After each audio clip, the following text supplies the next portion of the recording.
Hey, what's up guys? It's Leroy Jenkins 13. This is the first part in my new series called Leeroy's Library.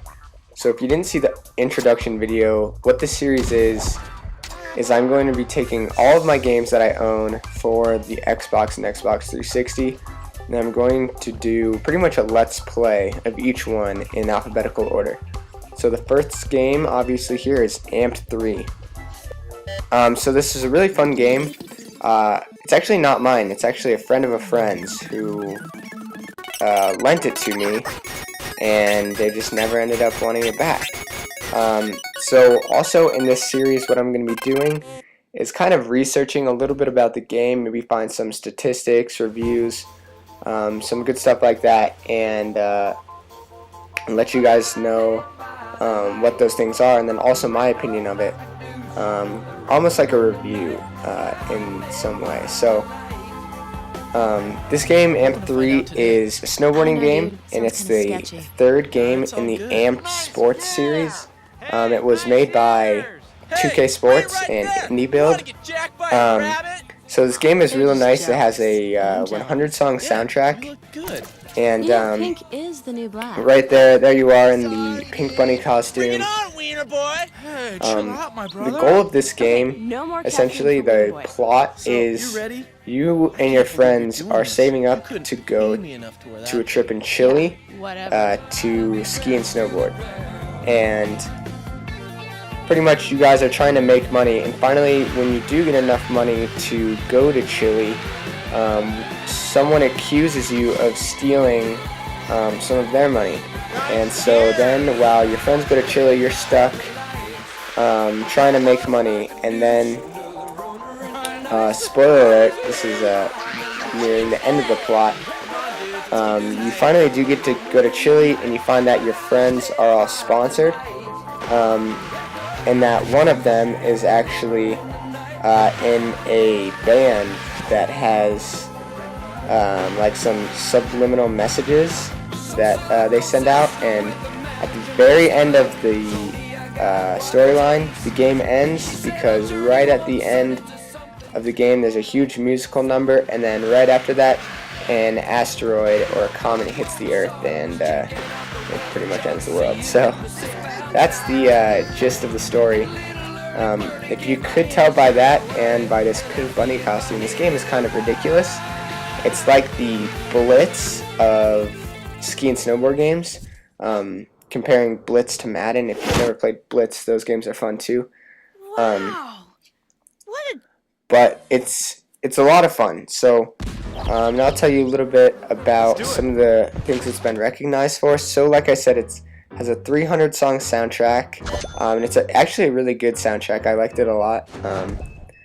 The game was received pretty well. The storyline's about 10 hours, so that's pretty short, especially for kind of a free roam game like this. I actually finished it much quicker than that, but it all depends on, you know, your skill level and if you want to replay it. The achievements in addition are pretty easy. There is only, I think, 15 of them or so. None of them are really that hard to get, except the ones for getting all the gold medals. So those are tough, but this game definitely has a lot of replayability if you want to go back and do some challenges that you missed or anything like that. So this game actually did get quite a few awards.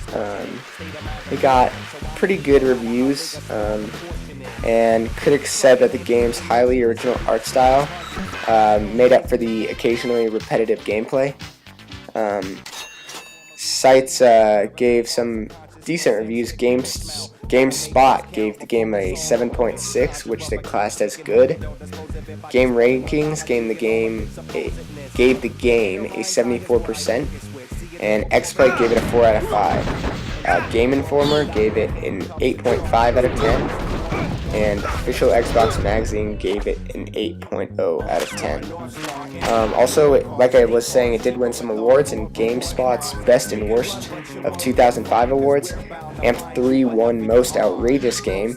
It was nominated for Best Licensed Music, Best Story, best new character for the character Buck Wad, for funniest game, and for best alternative sports game. Some drawbacks to this game is that it is pretty much single player only. There are some like little mini games that are 2-player throughout the game, but for the most part it's just single player.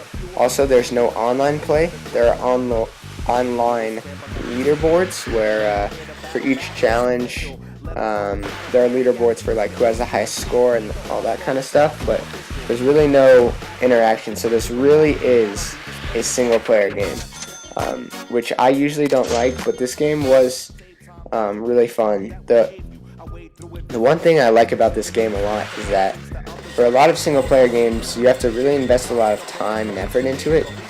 For example, Mass Effect or BioShock or Dead Space, you have to upgrade your character, pick different abilities that you want him to use, and you have to choose those pretty carefully. But for this game, it's not like that at all. From what I remember, I haven't played this game in a long time, but from what I remember, there aren't any stat points or anything like that. It's just the only way you can customize your character is with different gear like clothing, which I do like in some ways and I dislike in others. But anyway, guys, this game is a lot of fun. You can get it for about $5 used at GameStop, or I'm sure you can get it cheaper on Amazon. So here in the video, I just finished a challenge. I got the gold medal for it. Pretty much to move on to the next mountain, you need, I think there are 5 mountains. To move on to the next one, you need a certain number of gold medals, and you need to do some specific challenges that they tell you need to do.